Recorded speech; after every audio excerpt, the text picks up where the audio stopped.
Okay, you're saying the CAG report is sufficient to ask for the resignation of Mr. Raja. Kiran Bedi, even in the Commonwealth Games, your argument and others have made that not even a simple FIR has been filed. You apparently are going to make this a national movement against corruption from the 14. Do you believe a CAG report which indicts a minister should be reason enough for a minister to resign, or should one wait for a judicial pronouncement before someone resigns? Rajdeep, two things. Yes. That's true. 14th of November, on Pandit Nehruji's birthday, 4 p.m., all those who want to raise their voice against this rampant corruption should assemble at the Jantar Mantar at 4 p.m. After that, we are going to file an FIR at the police station, Parliament Street.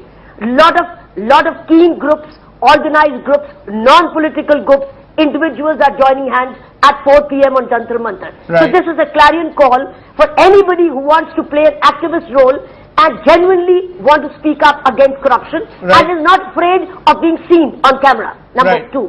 And now we will file an FIR against CWG because it's all gone for a toss already. There right, is no FIR worth the name. There are only 2 small FIRs with the CBI, one on that Queen's Baton, the other on electricity poles here. That's all. Where is the rest? Because Shunglu committee cannot investigate. It is only an inquiry. It's not notified. It cannot compel any evidence. So even in the telecom scam, do you believe a CAG report is the way out? Should the Prime Minister be intervening? What would the solution that you and other activists would want from the Prime Minister? The central question, the Prime Minister's credibility is on test. He's supposed to be an honest man. What would you like this honest man to be doing, Kiran Bedi? We expect the honest man 2 things. One, prove his honesty. Now prove his honesty because he's being made a co-accused by Raja. So we want his statement on the floor of the House.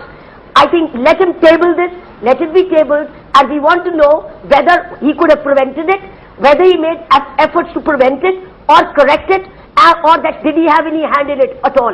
I think we want to hear his statement. Number 3, the CAG, Mr. Vinod Rai, has very clearly told me that if once the CAG is tabled at the Parliament on the floor of the House, we from the RTI can apply to the CAG and get the relevant documents which indict Raja, and then we can file an FIR on the basis of those documents. I can give you the documents today. Told me. I can give you the documents today. We have the CAG report.